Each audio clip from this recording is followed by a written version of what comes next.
Hello students, welcome back to our channel general studies with Anoop K Verma. हम लोग कर रहे हैं जीएस की डोज सीरीज़, जीके जीएस की dose series.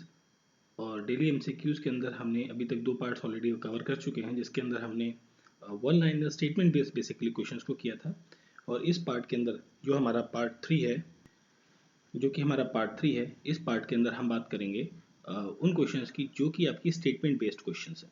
Statement based questions को हम यहाँ पर देखेंगे। और ये क्वेश्चन स्पेसिफिकली अगर जो मैं बात करूँ तो जो भी आपके स्टेट पीएससी के एग्ज़ाम्स हैं या फिर यूपीएससी के एग्ज़ाम्स हैं, उन दोनों एग्ज़ाम्स के लिए काफ़ी ज़्यादा इंपॉर्टेंट सीरीज़ है या इंपॉर्टेंट क्वेश्चंस रहेंगे। ठीक है, तो चलिए बढ़ते हैं हम अपने पहले क्वेश्चन की तरफ, जो कि है हमारे पार्ट थ्री का। Consider the following statement with respect to the 8th schedule of the Indian constitution. आठवें शेड्यूल, मतलब हम जब बात कर रहे हैं 8th शेड्यूल की, तो 8th शेड्यूल आपका किसके बारे में बात करता है? It will talks about the languages के बारे में। ठीक है, लैंग्वेजेस के बारे में हम जब बात कर रहे हैं तो 8th शेड्यूल आता है आपका। उससे रिलेटेड आपकी यहाँ पर तीन स्टेटमेंट दी गई हैं, आपको बताना है यहाँ पर। ठीक है, जब कभी भी आपको स्टेटमेंट बेस्ड क्वेश्चन दिखे तो सबसे पहले तो आपको ऊपर की लाइन देखनी है, उसके बाद आपको क्या देखना है, बाकी चीज़ें तो हैं ही। उसके बाद सबसे पहले आपको एक चीज़ और देख लेनी है कि क्वेश्चन में पूछा क्या है, कि इसमें दो चीज़ें होती हैं, करेक्ट स्टेटमेंट पूछी जाती है या फिर नॉट करेक्ट, कौन सी चीज़ करेक्ट नहीं है उस पर्टिकुलर ऊपर वाले स्टेटमेंट के साथ में। ठीक है, तो यहाँ पर पूछा गया है करेक्ट स्टेटमेंट। ठीक है, अब बढ़ते हैं हम अपनी स्टेटमेंट्स की तरफ। तो पहली स्टेटमेंट में लिखा गया है कि Sitakant Mohapatra committee was formed to evolve set of objective criteria for inclusion of more languages in the 8th schedule। अब देखिए, ये कमेटी थी, ठीक है, ये जो सीताकांत मोहपात्रा कमेटी थी, this is a committee of linguistic expert. किसी कमेटी थी? लिंग्विस्टिक एक्सपर्ट की एक कमेटी थी। ठीक है, जिसको हेड किसने किया था? सीताकांत मोहपात्रा। डेफिनेटली नाम से ही आपको पता लग रहा है। और ये कमेटी बनती है इन 2003 के अंदर, 2003 में। और इसकी रिकमेंडेशन थी for the inclusion of more language. अगर जो आपको और लैंग्वेजेस, जो देखिए अभी भारत के संविधान के अंदर जो 8th शेड्यूल है उसके अंदर कितनी भाषाएं हैं? 22 एट प्रेजेंट, जिस टाइम मैं ये वीडियो रिकॉर्ड कर रहा हूँ 2024 में, स्टार्टिंग 2024 24 इन जनवरी के टाइम पे, इस टाइम पर हमारे पास जो है 22 भाषाएं हैं। अगर जो भविष्य में कोई और भाषा को 8th शेड्यूल के अंदर आपको लैंग्वेजेस के अंदर ऐड करनी है, ठीक है, तो वो बाद में होंगी, बट अभी यहाँ पर इतनी है। ठीक है, तो आप 8th शेड्यूल में कर सकते हैं। ये चीज़ इस कमेटी के द्वारा कही गई थी। तो पहली स्टेटमेंट तो आपकी यहाँ पर क्या है? करेक्ट है। सेकेंड स्टेटमेंट है government has established criteria for inclusion of languages in the 8th schedule. अब गवर्नमेंट ने यहाँ पर, ऐसा नहीं है, देखिए यहाँ पर क्या हुआ, बहुत सारा डिस्कशन हुआ इस कमेटी का। ठीक है, डिस्कशन हुए, कई सारे कमिटीज बनाई गई और कमिटीज ने सजेस्ट किया, ठीक है, क्राइटेरिया। किस चीज़ के लिए क्राइटेरिया सजेस्ट किया? क्राइटेरिया इसलिए सजेस्ट किया गया कि भाई कौन सी लैंग्वेजेस को बेसिकली 8th शेड्यूल में ऐड किया जाए। ठीक है, inclusion of languages in the 8th schedule के लिए ये कमिटीज़ ने बेसिकली सजेशंस दिए। इसके लिए कोई ऑफिशियल इस्टेब्लिशमेंट नहीं की गई कि भाई फलाना फलाना फलाना, अगर जो ये 5 क्राइटेरियाज को फुलफिल करती है कोई चीज़, तो आप उसको लैंग्वेज में डालेंगे। ठीक है, इसके लिए कोई ऑफिशियल इस्टेब्लिशमेंट नहीं की गई थी, रिजिड सेट ऑफ क्राइटेरिया नहीं बनाया गया था। ठीक है, ये प्रोसेस जो है has been a more ad hoc और a subject to political consideration. ठीक है, जैसे ज़रूरत होती है। अब सपोज कर लीजिए कोई ऐसा ट्राइबल एरिया है जहाँ पर कोई पर्टिकुलर लैंग्वेज बोली जाती है, तो पॉलिटिकली इलेक्शन के टाइम पर कुछ बेनिफिट लेने के लिए गवर्नमेंट चाहती है वहाँ से कुछ बेनिफिट मिले, तो उसके लिए उस पर्टिकुलर को कंसिडर करके एज अ इसमें डाल सकती है। ठीक है, तो ये चीज़ें हो सकती हैं, बट यहाँ पर कोई क्राइटेरिया जो है वो स्टैब्लिश नहीं किया गया फॉर द 8th शेड्यूल। तो सेकंड स्टेटमेंट तो आपकी यहाँ पर क्या हो गई? गलत। Question number statement number 3, all the classical languages are part of 8th schedule. देखिए भारत के अंदर, बिल्कुल ये स्टेटमेंट तो आपके करेक्ट है, पहली बात तो। अब क्लासिकल लैंग्वेजेस जो है भारत के अंदर कितनी है, सबसे पहले तो आपको ये पता होनी चाहिए। तो भारत के अंदर जो क्लासिकल लैंग्वेजेस हैं वो हैं कितनी? 6।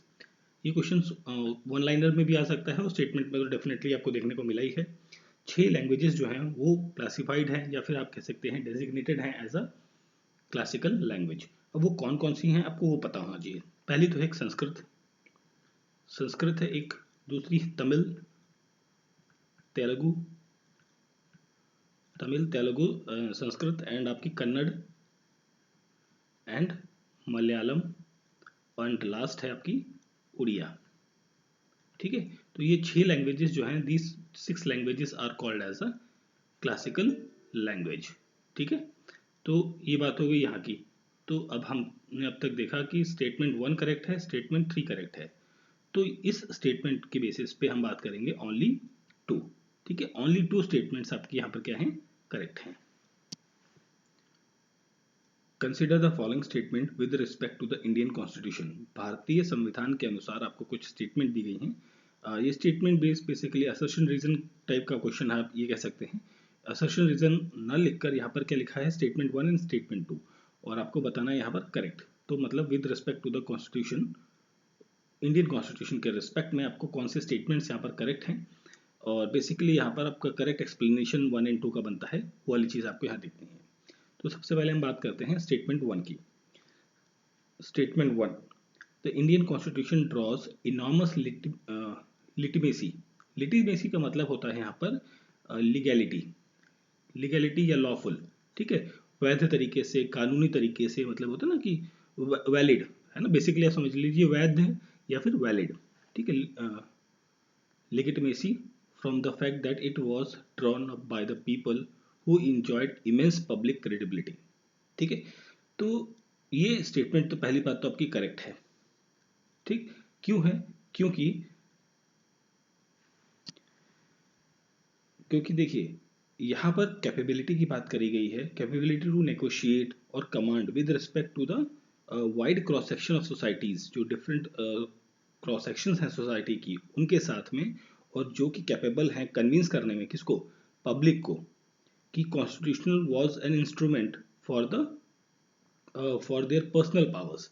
मतलब सिंपली ये है कि भाई एक यहाँ पर बात करी गई है कि कोई एक नेता, कोई एक एमएलए या एमपी, ठीक है, उसकी कन्विंसिंग पावर है अपनी सोसाइटी के अंदर या जहाँ से वो चुन कर आया है कि वो उनके लिए वर्क करेगा। ठीक है, और ये एक फाइनल डॉक्यूमेंट की तरह रिफ्लेक्ट करता है in the national conscious at the time. Clear, तो यहाँ पर पहले स्टेटमेंट तो करेक्ट है। सेकंड स्टेटमेंट में आपसे कहा गया है Indian constitution was subjected to full fledged referendum where all the people voted on the desirability of the constitution. तो ये चीज़ यहाँ पर क्या हो जा रही है, थोड़ी सी गलत हो जा रही है। यहाँ पर क्या है, देखिए Indian constitution was never subjected to such a referendum, मतलब यहाँ पर एक वर्ड होना चाहिए था वाज नेवर, तब तो ये स्टेटमेंट आपकी करेक्ट हो जाती। तो ये नेवर सब्जेक्टेड है, नॉट सब्जेक्टेड नहीं है। ठीक है, वह सब्जेक्टेड नहीं होगी, ये स्टेटमेंट आपकी क्या हो जाती है, टोटली रॉन्ग हो जाएगी। ठीक है, but nevertheless it carries enormous public authorities. ठीक है, अब यहाँ पर इसलिए consensus and backing of leaders जो है who are themselves popular, but constitution itself जो है वो खुद से आपको नहीं बताता है कि सब्जेक्ट ऑफ रेफरेंडम के बारे में, ऐसी बात कोई नहीं कहता है। जो पीपल अडॉप्ट करते हैं bye their own abiding bye it's provision, the authority जो है यहाँ पर जो एक्ट करती है वो डिटरमाइन किए जाते हैं by the act of constitution से। ठीक है, तो यहाँ पर जो है स्टेटमेंट सेकंड तो एक तो गलत है, दूसरा एक्सप्लेनेशन तो बन ही नहीं रहा जब गलत ही हो रही है ना। तो यहाँ पर आपका आंसर क्या हो जाएगा, option number C, statement 1 is correct, statement 1 is correct but statement 2 is incorrect. Option C यहाँ पर क्या हो जाएगा, correct answer. Consider the following statement with respect to the 7th schedule of the Indian constitution. 7th schedule, देखिए इस schedule की जब हम बात करते हैं ना, 7th शेड्यूल, ये हमेशा ध्यान आता है कि भाई ये एक ऐसा शेड्यूल है कि भाई गवर्नमेंट को कोई भी लॉ अगर जो जुडिशियल रिव्यू के अंदर नहीं डालना है ना, कि बस उसकी जुडिशियल रिव्यूइंग ना हो पाए, तो उसको क्या करते थे, 7th शेड्यूल में डाल देते थे। ठीक है, तो उसी से रिलेटेड ही चीज़ है। तो यहाँ पर स्टेटमेंट्स हैं और आपको क्या पूछा गया है, करेक्ट स्टेटमेंट आपको यहाँ पर बतानी है। तो first statement, lotteries organize by the government of state falls under the list 1 of the 7th schedule. बिल्कुल फर्स्ट स्टेटमेंट आपकी यहाँ पर क्या है, करेक्ट है। क्यों करेक्ट है, देखिए यहाँ पर ऑर्गेनाइजेशन ऑफ लॉटरी जो है, ठीक है, ये मैटर आता है अंदर बेसिकली यूनियन लिस्ट के अंदर आता है। ठीक है, it comes under the union list के अंदर आता है, लिस्ट 1 के अंदर। ठीक है, जिसका मतलब ये है इस का ये कहा गया है कि एक्सक्लूसिव पावर जो है to legislate on this particular issue, ये एंट्री जो है, एक एंट्री होती है यहाँ पर एंट्री 40, ये आपको ध्यान रखना है, entry 40 in the list one union की, उसके अंदर एंट्री 40 के अंदर ये लिखा गया है, ये कहा गया है lotteries organized by the government of India और द गवर्नमेंट ऑफ स्टेट। ठीक है, यहाँ पर ये स्टेटमेंट पर्टिकुलरली कॉन्स्टिट्यूशन के अंदर मेंशन्ड है। ठीक है, क्या मेंशन्ड है कि lotteries organized by the government of India और द गवर्नमेंट ऑफ स्टेट। ये एक एविडेंस है, ये मतलब ये प्रमाणित करती है कि इनेक्ट ऑफ लॉटरीज जो है वो रेगुलेट किए जाते हैं through the regulation of lottery regulation act of 1998 के तहत, और जो कि पार्लियामेंट के द्वारा लाया गया था। और ये क्या प्रोवाइड करता है, ये फ्रेमवर्क प्रोवाइड करता है for organizing, conducting and promoting lotteries को। ठीक है, तो पहले स्टेटमेंट यहाँ पर आपकी क्या है, करेक्ट है। सेकेंड स्टेटमेंट है census is listed in list 1 of the 7 schedule, यह भी आपकी स्टेटमेंट क्या है, करेक्ट है। सेंसस जो है ये आता है आपका, this comes under the union list, union list के अंदर आती है ये चीज़, लिस्ट 1 के अंदर आता है, यूनियन लिस्ट में लिस्ट 1 के अंदर आएगी पहली बात। और यहाँ पर एंट्री नंबर आपको ध्यान रखना है, एंट्री नंबर है 69, यहाँ था एंट्री 40, यहाँ पर एंट्री नंबर है 69 जो कवर करती है सेंसस को। अब सेंसस जो है कंडक्ट किया जाता है किसके द्वारा, this was conducted by the office of registrar general and census commissioner. ठीक है, registrar general and census commissioner के ऑफिस के द्वारा, और जो कि under the ministry of home affairs, जो गृह मंत्रालय है गवर्नमेंट ऑफ इंडिया का, उसके अंतर्गत आता है। और इसके अकॉर्डिंग जो है यूनियन गवर्नमेंट को बेसिकली यूनियन लिस्ट के अंदर ये पावर है कि अलाउ करती है कि सेंट्रल गवर्नमेंट जो है वो कंडक्ट करेगी नेशन वाइज, मतलब देश व्यापी जो है सेंसस एवरी 10 ईयर्स, हर 10 साल में ये सेंसस होंगे। ठीक है, तो सेकंड स्टेटमेंट ये आपके पर क्या हो गई, करेक्ट। थर्ड में आते हैं, batting and gambling is a list under second of the 7 schedule. अब देखिए, बैटिंग और जुआ खेलना, ये सब चीज़ें जो होती है, गैम्बलिंग करना, तो ये सब चीज़ें भी लीगल है, और ये सब आती हैं under the this. Third statement भी आपकी यहाँ पर करेक्ट है, this comes under the state list. कहाँ पर आता है, स्टेट लिस्ट के अंदर, और वहाँ पर सेकंड लिस्ट में, जो स्टेट की सेकंड लिस्ट है उसके अंदर आती हैं चीज़ें। और इसके लिए जो एंट्री है दैट इज एंट्री नंबर 34 है आपकी। ठीक है, ये चीज़ आपको ध्यान रखनी है। और इसके अंदर बैटिंग एंड गैम्बलिंग को लीगलाइज किया गया है। जैसे कि अगर जो हम बात करें, देखिए आप कहेंगे कि बैटिंग और गैम्बलिंग लीगल कैसे है भाई, है ना, तो बट यहाँ पर सब जगह नहीं है। जैसे गोवा है आपका, एक स्टेट है गोवा, वहाँ पर गोवा के अंदर गवर्नमेंट ने, ठीक है, कसिनोज जो, जहाँ पर ये गैम्बलिंग वगैरह होती है, जो अपने मूवीज में दिखा होगा कसिनो वगैरह होते हैं, बाहर होते हैं, तो उनको क्या किया है, लीगलाइज कर दिया है कसिनो को, government of India, sorry not government of India, government of Goa. और साथ में यहाँ पर दमन and Diu gambling act of 1976 के तहत।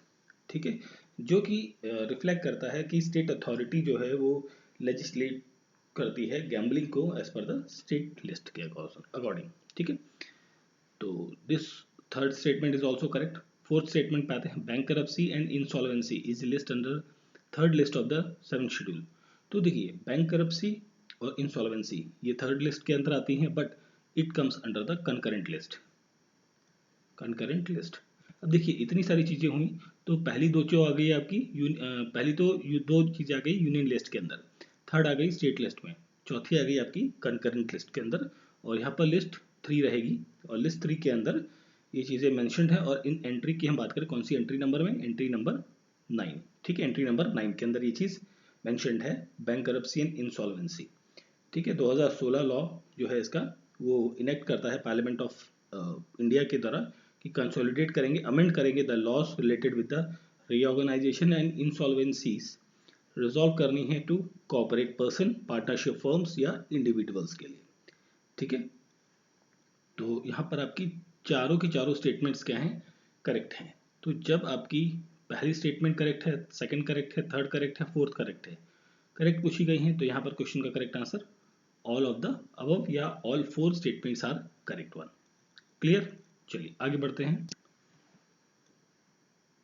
How many items has been how many item is given below are the salient feature of the Indian Constitution. Salient feature मतलब मुख्य जो उसके फीचर्स हैं बेसिकली कॉन्स्टिट्यूशन के, उसमें कौन कौन से फीचर्स यहाँ पर आते हैं, आपको करेक्ट कोड बताने हैं, ठीक है। कौन से मतलब वही यूपीएससी पैटर्न क्वेश्चंस हैं, ठीक है। यूपीएससी आजकल इसी टाइप में क्वेश्चंस पूछती है कि कितनी स्टेटमेंट्स करेक्ट हैं या क्या आइटम्स करेक्ट हैं, मतलब 1 2 3 नहीं करेगा तो सिंपली इस तरीके से पूछ लेते हैं। तो यहाँ पर देखिए फेडरलिज्म, ठीक है। तो पहली चीज़ तो आएगी साइलेंट फीचर में फेडरलिज्म होता है। फेडरलिज्म का मतलब ये हो गया कि existence of more than one level of government, मतलब भारत के अंदर जैसे हम बात करें तो भारत के अंदर 3 लेवल की गवर्नमेंट चलती है। एक लोकल सेल्फ गवर्नमेंट हो गई, अगर जिसको आप कंसिडर नहीं भी करते हैं तो भी आपके पास स्टेट गवर्नमेंट है, यूनियन गवर्नमेंट है, और लोकल सेल्फ गवर्नमेंट भी है, इसको आप डिनाई नहीं कर सकते, बिल्कुल है, ठीक है। कुछ एरियाज में नहीं है बट जनरली स्टेट और यूनियन तो है ही, है ना, स्टेट लेवल पर और सेंट्रल लेवल पर। तो यहाँ पर फेडरलिज्म जो है एक फीचर आपका बनता है।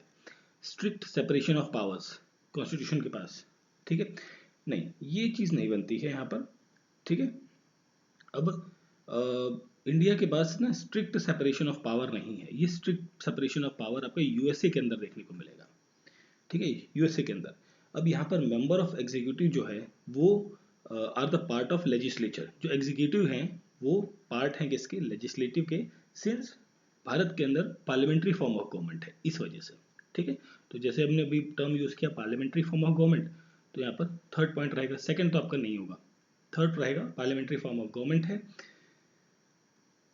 जहाँ पर मिनिस्टर्स जो हैं और ministers of executive are not the only part of the parliament but it is also responsible towards its. अब देखिए पार्लियामेंट्री फॉर्म ऑफ गवर्नमेंट है, तो ये जो कॉन्सेप्ट हमने कहाँ से लिया था, ब्रिटेन से लिया था, तो ब्रिटेन से लिया था। तो यहाँ पर जो ये मॉडल है पार्लियामेंट्री फॉर्म ऑफ गवर्नमेंट, इसको कहते हैं हम Westminster model, Westminster model के नाम से भी हम इसे जानते हैं।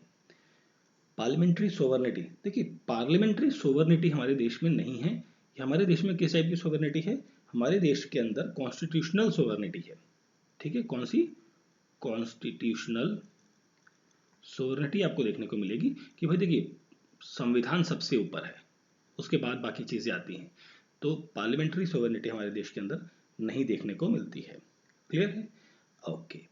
अगला है फंडामेंटल राइट्स, डेफिनेटली हमारे देश में फंडामेंटल राइट एक सेलेंट फीचर है इंडियन कॉन्स्टिट्यूशन का, जो कि हमने कहाँ से बोरो किया है, यूएसए के कॉन्स्टिट्यूशन से बोरो किया है, और वहाँ पर बिल ऑफ राइट्स के नाम से ये मेंशन्ड है। Secularism is also a salient feature of the Indian constitution, ठीक है, सेलेंट फीचर है इंडियन कॉन्स्टिट्यूशन का। अब कैसे है, क्यों, क्योंकि देखिए सेक्युलरिज्म, सेक्युलर स्टेट का मतलब ये होता है कि भाई कोई भी स्टेट इन द सेंस कोई छोटा सा, मतलब अब अगर हम बात करें जैसे इंडिया के अंदर राजस्थान है, तो राजस्थान या पूरी कंट्री कोई भी मतलब स्टेट की हम बात करें तो वो कोई भी पर्टिकुलर स्टेट रिलीजन को प्रमोट नहीं करेगा, उसका कोई पर्टिकुलर रिलीजन नहीं है किसी भी स्टेट का, क्योंकि देश के अंदर बहुत सारी रिलीजन आपको देखने को मिलते हैं, ठीक है। तो 1 3 5 एंड 6, तो मतलब यहाँ पर 4 हैं, तो यहाँ पर क्या हो गया, only 4 items are the features, ठीक है। तो ऑप्शन बी यहाँ पर क्या होगा क्वेश्चन का correct answer. Consider the following statement with respect to a constitution, okay, तो आपको बताना है which one is the correct one, okay. चलिए ये आपका असर्शन है, this is assertion and this is reason, ठीक है। तो स्टेटमेंट 1 में पूछा गया है, कहा गया है कि all democratic countries are like to have a constitution, almost आप बिल्कुल कह सकते हैं कि ये स्टेटमेंट तो आपकी करेक्ट है कि जितनी भी डेमोक्रेटिक कंट्रीज हैं उनके अंदर कॉन्स्टिट्यूशन होगा, ठीक है। कॉन्स्टिट्यूशन जो है वो सर्व करता है फॉर द स्पेशल पर्पस, ठीक है। तो पहली बात तो ये हो गई कि ये तो करेक्ट है पहली बात। सेकंड चीज़ क्या है, all countries have the constitution are democratic, देखिए डेमोक्रेटिक कंट्रीज के अंदर कॉन्स्टिट्यूशन होगा, ये बात तो सत्य है, बट जितनी भी कंट्रीज हैं जिनके पास कॉन्स्टिट्यूशन है क्या वो डेमोक्रेटिक होंगी, नहीं, ये नहीं होगा। क्यों नहीं होगा अभी देखिए आपको समझ में आएगा। अगर जो हम बात करें बहुत सारी नॉन डेमोक्रेटिक, एनडी लिखता हूँ में से, नॉन डेमोक्रेटिक कंट्रीज हैं, जैसे कि सऊदी अरेबिया, ठीक है, ओमान है एक, कतर है, कतर, ठीक है। तो ये जो कंट्रीज हैं बेसिकली ये नॉन डेमोक्रेटिक कंट्रीज हैं, but still they have a constitution, मतलब वो देश का जो राज चलता है, सिस्टम चलता है, वो एक कॉन्स्टिट्यूशन के हिसाब से चलता है, बट वहाँ पर डेमोक्रेसी नहीं है, ठीक है, वहाँ पर एक किंग रूल सिस्टम चलता है एक तरीके से। ठीक है, कंट्रीज डेमोक्रेटिक स्टेटस जो है वो डिटरमाइन नहीं करता इसके कॉन्स्टिट्यूशन को। ठीक है, और ये सिर्फ क्या है, एक सेट ऑफ कोड है या सेट ऑफ लॉ है, कोडिफाइड सेट ऑफ लॉज की तरह ये चीज़ें काम करती हैं। ठीक है, तो सेकंड स्टेटमेंट रॉन्ग हो गई। तो यहाँ पर आपका आंसर जो हो जाएगा, फर्स्ट स्टेटमेंट करेक्ट है, सेकंड रॉन्ग है, तो दैट मीन्स ऑप्शन सी यहाँ पर क्या हो जाएगा, क्वेश्चन का करेक्ट आंसर होगा। कंसिडर द फॉलोइंग स्टेटमेंट्स, आपको दो स्टेटमेंट्स दी गई हैं, आपको बताना है कौन से स्टेटमेंट यहाँ पर करेक्ट है। चलिए, constitution is treated as a living document in Indian democracy. बिल्कुल, भारतीय संविधान या भारतीय लोकतंत्र के अंदर जो है कॉन्स्टिट्यूशन, संविधान एक लिविंग डॉक्यूमेंट की तरह वर्क करता है। ये स्टेटमेंट आपकी बिल्कुल सही है।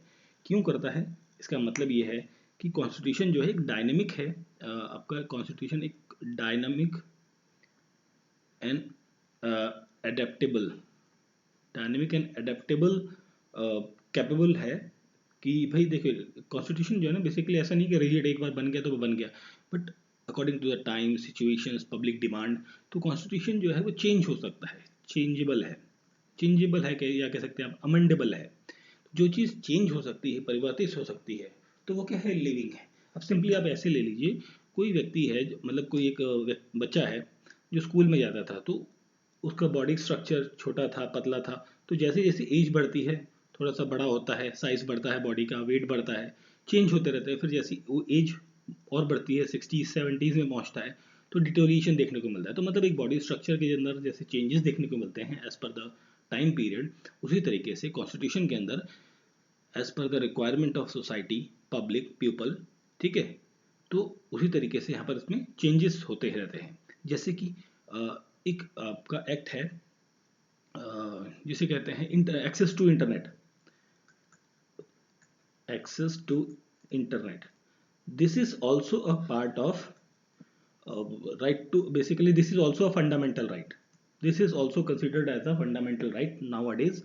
क्यों, क्योंकि भाई देखिए जब कॉन्स्टिट्यूशन बना था उस टाइम इंटरनेट वगैरह को ये सब चीज़ें कुछ नहीं हुआ करती थी, but now it is a basic necessity of everyone. तो चेंज हुआ तो इसको भी ऐड किया गया, तो इस तरीके से बहुत सारी चीज़ें ऐड होती हैं, डिलीट होती हैं, तो इस वजह से इसे कहते हैं लिविंग डॉक्यूमेंट। तो पहली स्टेटमेंट तो आपकी करेक्ट हो गई। ठीक है, adaptability of is primarily achieve through the amendment और जुडिशियल इंटरप्रिटेशन। भाई देखिए अमेंड कर दिया, उसके बाद अगर जो किसी को कोई प्रॉब्लम हो रही कि भाई ऐसा नहीं होना चाहिए, तो बहुत सारे आपने देखा होगा कि कोर्ट चले जाते हैं, तो कोर्ट केस में होता है, बहुत सारे केसेस में आपने देखा होगा कि सुप्रीम कोर्ट गए या हाई कोर्ट गए लोग, तो उसके बाद भाई कोर्ट डिसाइड करता है कि भाई ये संवैधानिक है या नहीं है, और फाइनल इंटरप्रिटेशन जो है वो सुप्रीम कोर्ट या हाई कोर्ट की इन केसेस में देखने को मिलती है। ठीक है, स्टेटमेंट 2 पर आते हैं। In democracy there are always a community and individual trying to expand the idea of democracy and push a great recognition of liberty, justice, equality on existing as well as new issues। बिल्कुल ये भी statement आपकी क्या है, correct है। दोनों statement यहाँ पर करेक्ट है, बट इंडिविजुअली करेक्ट हो रही हैं। अब पहले इसको देख लेते हैं स्टेटमेंट को। डेमोक्रेटिक सेटअप के अंदर कंटिन्यूअस इवोल्यूशन देखने को मिलता है सोसाइटियल वैल्यूज का।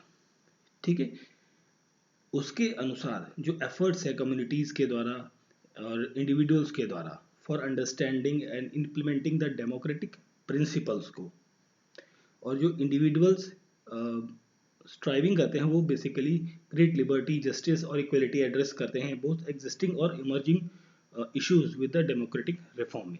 तो स्टेटमेंट तो आपकी यहाँ पर दोनों चीज़ें करेक्ट हैं, कोई इशू नहीं है इसमें, दोनों करेक्ट हैं, बट लिविंग डॉक्यूमेंट और लिबर्टी, इक्वलिटी और जस्टिस वाला जो सेक्शन है, ये दोनों का कोई तालमेल नहीं बन रहा है, मतलब इनका कोई रिलेशन नहीं है एक दूसरे के साथ में, एक्सप्लेनेशन टर्म्स में इनका कोई बन नहीं पा रही है बात।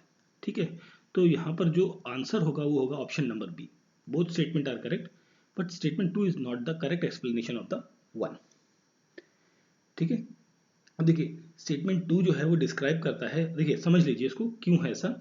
स्टेटमेंट 2 जो है वो डिस्क्राइब करता है प्रोसेस को, प्रोसेस एंड एफर्ट्स, ठीक है, to contribute efforts that contribute to the living nature of the constitution.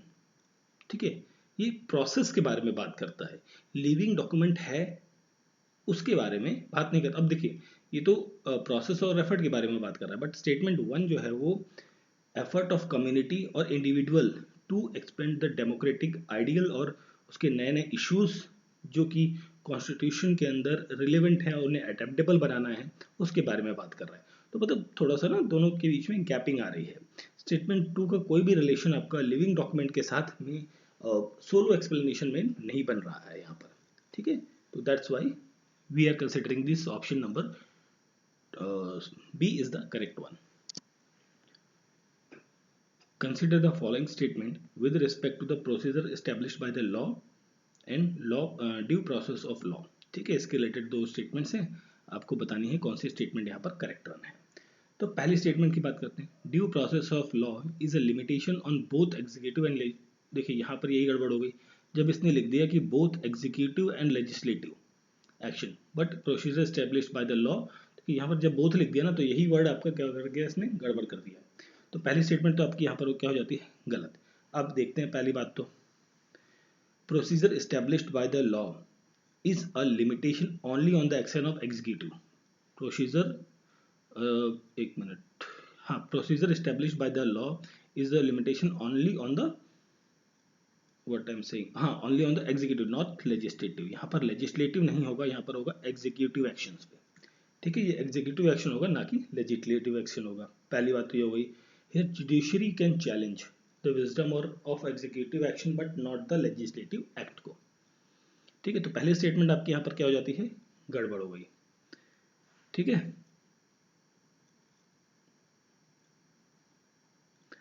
Okay, अब सेकंड स्टेटमेंट है due process of law can also be equal with a concept of natural justice. अब देखिए due process of law, देखिए यहाँ पर अगर जो हम बात करें due process of law at the at time, कई बार इसको called as a natural justice कहा गया है, ये बात तो आपकी सही है। बट अकॉर्डिंग टू द, यहाँ पर एक थ्योरी का नाम आता है थ्योरी ऑफ लॉकी, LOCKE, ठीक है, थ्योरी ऑफ लॉकी, उसके अकॉर्डिंग जो है इसे नेचुरल जस्टिस के नाम से जाना जाता है, जिसका मतलब ये है it means naturally that due of laws is a justice when even making the laws, या लॉज बेसिकली कौन बना रहा है, लेजिस्लेशन बना रहा है। Government can not do injustice, government जो है वो इनजस्टिस नहीं कर सकती by making just arbitrary law. तो दिस अंडर दिस प्रिंसिपल, ये बेसिकली ये जो थ्योरी है वो कहती है, इस प्रिंसिपल के अनुसार judiciary even get the power to question the wisdom of law. मतलब ऐसा नहीं है कि जो लेजिस्लेशन है, जो आपकी विधायिका है या पार्लियामेंट है, वो कोई भी लॉ आर्बिट्री, मतलब मन में आया कि भाई चलो कल कुछ लॉ बनाते हैं तो ऐसे उठ के बना दिया, नहीं। He has some responsibility because उसके ऊपर कौन है, जुडिशरी है। Judiciary will ask the question why you are giving this particular law, what is the need of this particular law. If you are not satisfying the court or the judiciary, the judiciary will null and void the particular law. So ठीक है, तो natural justice यहाँ पर आपको देखने को मिलेगा, ठीक है। तो यहाँ पर आ गया ऑप्शन 2 है, मतलब ऑप्शन बी हो जाएगा correct answer, only 2 statement is the correct one, ठीक है। ओके, चलिए फिर हम बढ़ते हैं नेक्स्ट क्वेश्चन की तरफ। सो हमारा नेक्स्ट क्वेश्चन है यहाँ पर, consider the following statement. Okay, तो स्टेटमेंट बेस्ड है, वही नॉर्मल हमारा क्वेश्चन स्टेटमेंट बेस्ड, ठीक है। तो चलिए देखिए पहला क्वेश्चन है, स्टेटमेंट है the constituent assembly adopted as a elephant as a symbol. बिल्कुल, संविधान सभा जब बनी थी 1946 के अंदर, कब बनी थी, 1946 के अंदर, तो उस टाइम पर एलिफेंट को एज अ सिंबल रखा गया था वहाँ पर। फिर देखिए कोई भी ऑर्गेनाइजेशन बनेगी तो अपना सम लोगो सिंबल सम एक रिप्रेजेंटेशन बनाएगी कि भाई इस, वो कहते हैं ना कि इस बैनर के तले हम काम कर रहे हैं, है ना। तो आप कोई सी भी ऑर्गेनाइजेशन में काम कर रहे होंगे, कहीं भी जाएंगे, चाहे गवर्नमेंट एजेंसी हो, प्राइवेट एजेंसी हो, ठीक है, तो वहाँ पर आपको एक लोगो जरूर देखने को मिलेगा, उस लोगो के अंदर डिफरेंट सिंबल्स आपको देखने को मिलते हैं। तो यहाँ पर भी एलिफेंट को एज अ सिंबल यूज किया गया था कॉन्स्टिट्यूएंट असेंबली के द्वारा, ठीक है। पहली तो बात सही है। एलिफेंट विद दिस, इसको एलिफेंट ही क्यों चूज किया गया, उसके लिए कारण दिया गया जैसे स्टेटमेंट 2 में कि elephant with its religious importance to Hindu, भाई हिंदूज मेजोरिटी में है तो इसलिए उनको डाल दिया गया हाथी को, एलिफेंट को। Who chosen as a symbol of specify extremist section of the constituent assembly. देखिए संविधान सभा के अंदर जो है मेजॉरिटी लोग जो है वो एक पर्टिकुलर रिलीजन से आते थे जो कि था हिंदुज़म, ठीक है, तो उसकी वजह से ऐसा किया गया, ये कहा गया है स्टेटमेंट में, ऐसा नहीं है। This is statement is completely wrong. Elephant को चूज करने का कॉन्स्टिट्यूएंट असेंबली के द्वारा ये नहीं कि भाई एक्सट्रीमिस्ट सेक्शन है, मतलब एक पर्टिकुलर जो लोग थे, जैसे 300 लोग हैं, 300 लोगों में से 250 लोग हिंदू कम्युनिटी से संबंधित हैं, तो इसलिए एलिफेंट को डाल दिया गया, ऐसा नहीं है, ठीक है। इसका कोई प्रॉपर एविडेंस नहीं है, बट ये है कि एलिफेंट जो है इसको इसलिए डाला गया क्योंकि ये चूज किया गया इसको as a symbol of strength, symbol of strength and wisdom and stability. भाई देखिए एलिफेंट है जहाँ पर खड़ा रहता है, मतलब नॉर्मली आपने देखा होगा कहीं रोड पे चलते हुए या जू वगैरह में, तो सर्कस में भी पहले आया करते थे, तो आजकल तो बहुत कम हो गए हैं सर्कस वगैरह। तो एलिफेंट जो है सिंबल ऑफ स्टेबिलिटी है, मतलब वो आराम से स्टेबल खड़ा रहता है, तो उसमें तो एज अ रिप्रेजेंटेशन यहाँ पर इसको चूज किया गया था एलिफेंट को, ठीक है, ना कि पर्टिकुलर किसी रिलीजन को लेकर, ठीक है। तो यहाँ पर तो सेकंड स्टेटमेंट तो कंप्लीटली फॉल्स है, तो सेकंड फॉल्स है, दैट मीन्स आपका आंसर हो जाएगा option number C, statement 1 is correct और statement 2 is the wrong one. तो ऑप्शन सी हो गया इस क्वेश्चन का correct answer. Next question, how many features of the Indian constitution has been borrowed from the British constitution. भाई जाहिर सी बात है, ब्रिटेन हम पर राज कर रहा था, तो ब्रिटेन के कॉन्स्टिट्यूशन से हमने कौन कौन सी चीज़ें हमने यहाँ पर क्या करी हैं, बोरो अप करी, उसके बारे में पूछा गया है। तो देखिए सबसे पहले हमने यहाँ पर बात किया first past of the British post electoral system. तो सबसे पहले तो हमने यहाँ पर पोस्ट जो इलेक्टोरल सिस्टम है ब्रिटेन का, उसको हमने थोड़ा सा यहाँ पर अडॉप्ट किया, ठीक है। पार्लियामेंट्री फॉर्म भी हमने यहाँ पर अडॉप्ट किया। आइडिया ऑफ रेसिड्यूरी पावर, ये हमने कहाँ से लिया था, ये जो आइडिया है ये हमने कनाडा के कॉन्स्टिट्यूशन से लिया है, ना कि ब्रिटेन से, ठीक है, तो ये गलत हो गया आपको। Idea of rule of law, this is also taken from the Britain. Institution of the speaker and her or his role, ठीक है, तो ये भी हमने कहाँ से लिया है, ब्रिटेन से लिया है। चार्टर ऑफ फंडामेंटल राइट्स, ये हमने यूएसए के कॉन्स्टिट्यूशन से लिया है, ये गलत हो गया। लॉ मेकिंग प्रोसेस हमने ब्रिटेन से लिया है, तो मतलब यहाँ पर 1 2 4 5 और 7, मतलब यहाँ पर हो गया 5, ठीक है। तो 5 चीज़ें जो है हमने कहाँ से ली हैं, ब्रिटेन से ली हैं, बाकी 2 चीज़ें हमने एक यूएसए से और एक कनाडा से लिया है। तो करेक्ट वन पूछा है तो ओनली 5 हो गया यहाँ पर, option number B correct answer है। क्लियर, ठीक है, चलिए आगे बढ़ते हैं अगले क्वेश्चन की तरफ। सो नेक्स्ट क्वेश्चन है हमारा यहाँ पर, consider the following statement with respect to a amendability of the constitution. Amendability, amend, देखिए अमेंड कर रहे हैं तो हमको सबसे पहले तो एक चीज़ आनी चाहिए, आर्टिकल 368, ठीक है, मतलब ठीक है अमेंड करना है संविधान को तो भाई ये तो आएगा ही आएगा, कुछ केसेस में नहीं भी आता है, ठीक है, वहाँ देखते हैं अभी। तो आपको बताना है कौन से स्टेटमेंट्स आपके यहाँ पर करेक्ट है, ठीक है, करेक्ट स्टेटमेंट्स आपको बतानी है यहाँ पर। There is a no mention of absolute majority in the constitution. देखिए वैसे तो हमने पॉलिटी जब पढ़ी, ठीक है, तो हमने कई बार एब्सोल्यूट मेजोरिटी का जो टर्म है वो हमने देखा, ठीक है, तो बट संविधान जो है जब पॉलिटी का मतलब पॉलिटी की हम अलग डिफरेंट डिफरेंट बुक्स को देखते हैं तो हमें एब्सोल्यूट मेजोरिटी जो टर्म है वो हमें देखने को मिलता है, बट एक्चुअल में जब संविधान बना था या कॉन्स्टिट्यूशन जो है, जो प्रॉपरली कॉन्स्टिट्यूशन है, उसके अंदर कोई भी ऐसा वर्ड नहीं है कि एब्सोल्यूट मेजोरिटी, ये वर्ड है ही नहीं। इस संविधान के अंदर जो मेजोरिटी को लेकर वर्ड है, एक तो यहाँ पर आपको देखने को प्रिसाइजली मेंशन्ड है वहाँ पर सिंपल मेजोरिटी, एक तो सिंपल मेजोरिटी हो गई, दूसरी है स्पेशल मेजोरिटी, ठीक है, और थर्ड वन है इफेक्टिव मेजोरिटी। तो इफेक्टिव मेजोरिटी, ये 3 टाइप की मेजोरिटी जो है संविधान के अंदर मेंशन्ड है, बट हम डिफरेंट बुक्स में हमें देखेंगे एब्सोल्यूट मेजोरिटी, बट यहाँ पर फंसाने वाली बात है कि आप सिंपल सोचोगे कि भाई नो लिखा हुआ है और एब्सोल्यूट मेजोरिटी होती है, तो अगर जो इसको यस कर दोगे तो ये तो गड़बड़ हो जाएगी, ठीक है। तो यहाँ पर नो है, ये करेक्ट है, कोई भी एब्सोल्यूट मेजोरिटी वाली चीज़ आपको संविधान के अंदर देखने को नहीं मिलती, ठीक है। Absolute majority basically simple majority term की बात है यहाँ पर। एब्सोल्यूट मतलब होता है 50% प्लस 1, है ना, मतलब 100 लोग हैं, 100 लोगों की कोई संसद है पार्लियामेंट कुछ भी है, मतलब 100 लोगों का वोट कर रहे हैं, 100 में से 50 लोग प्लस 1 51 लोग अगर जो वोट करेंगे तो पास हो जाएगी। तो this is a simple majority, और इसी को एब्सोल्यूट मेजोरिटी कहते हैं। वो एक ही चीज़ है, बट यहाँ पर टर्म जो है पर्टिकुलरली मेंशन नहीं है कॉन्स्टिट्यूशन के अंदर, please remember that one. Statement 2, majority used for the impeachment of the Indian president is even tougher than absolute। Definitely यार, जब हम बात कर रहे हैं एब्सोल्यूट या फिर आप सिंपल मेजोरिटी, दोनों एक ही टर्म है, बट कॉन्स्टिट्यूशन के अंदर एब्सोल्यूट नहीं है, ठीक है। This is a simple majority basically. Definitely impeachment करना है आपको प्रेसिडेंट का, तो सिंपल तो नहीं चाहिए होगा ना, है ना। तो इसके लिए आर्टिकल 61 है, 61 के थ्रू हम इम्पीचमेंट करते हैं। इसके लिए आपको कौन सी मेजोरिटी चाहिए? 2/3 of the total strength of the house with absolute majority. देखिए 2/3 ये आपका ये हो गया, प्लस स्पेशल मेजोरिटी आपको यहाँ पर चाहिए 2/3, आपको पार्लियामेंट की चाहिए लोगों का सपोर्ट, प्लस 50% प्लस 1, जिसे आप एब्सोल्यूट मेजोरिटी या सिंपल मेजोरिटी जिसे कहते हैं हम, वो आपकी स्टेट्स की चाहिए, ठीक है। सॉरी, नहीं, एक मिनट, इसको मैं गलत बोल गया। ये 2/3 तो आपका स्पेशल हो गया, ये तो हम हटाने में हमें स्टेट की मंजूरी नहीं चाहिए, इलेक्शन के टाइम पे चाहिए होती है, ठीक है। हटाने में हमें सिर्फ स्पेशल मेजोरिटी चाहिए 2/3 की, स्टेट का यहाँ पर कोई काम नहीं है, ठीक है। प्लस ये तो हो गया, वाइल एब्सोल्यूट पे हम 51 बात ही कर चुके हैं ऑलरेडी, ठीक है। ये वाली चीज़ भूल जाइएगा भाई, ठीक है, थोड़ा गड़बड़ बोल गया मैं इसे, ठीक है। ये इसमें नहीं, अमेंडमेंट के केस में होता है, ओके। चलिए, तो सेकंड स्टेटमेंट भी आपकी यहाँ पर क्या हो गई? करेक्ट हो गई, फर्स्ट भी करेक्ट हो गई। Constitution of India can even amend bye simple majority, बिल्कुल।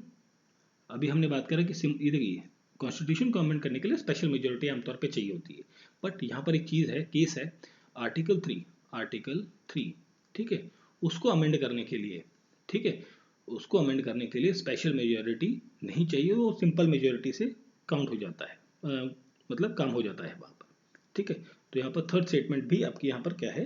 करेक्ट है। मतलब जब हम सिंपल मेजोरिटी से हो रहा है तो यहाँ पर 368 का कोई रोल नहीं होगा, okay. Vice President of India can be removed by a majority of all the members then present and voting, ठीक है, जो भी है तो सिंपल है। प्रेसिडेंट वाइस प्रेसिडेंट को हटाने की प्रक्रिया थोड़ी सी और सरल है, इसमें स्पेशल मेजोरिटी भी नहीं चाहिए, थर्ड सिंपल मेजोरिटी है, क्योंकि वो he is the member of the Rajya Sabha, ठीक है।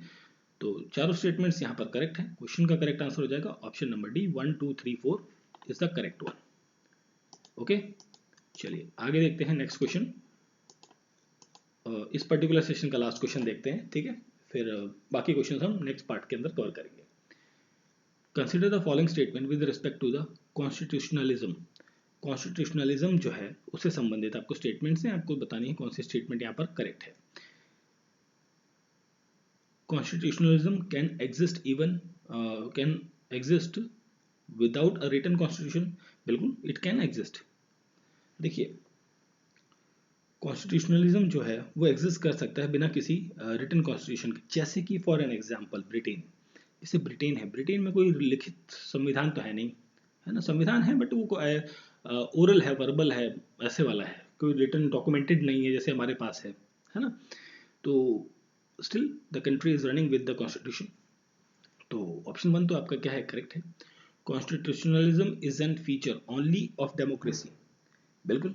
देखिए संवैधानिक चीज़ें ऐसे कि अभी ने कोई हमने क्वेश्चन किया था, कॉन्स्टिट्यूशनल को फॉलो होता है इन डेमोक्रेटी में, और डेमोक्रेसी ही होगी, मतलब डेमोक्रेटिक कंट्री के अंदर ही कॉन्स्टिट्यूशन होगा, ऐसा नहीं है। तो हमने क्वेश्चन किया था जहाँ पे मैंने सऊदी और कतर का एग्जाम्पल लिया था, तो वही चीज़ है।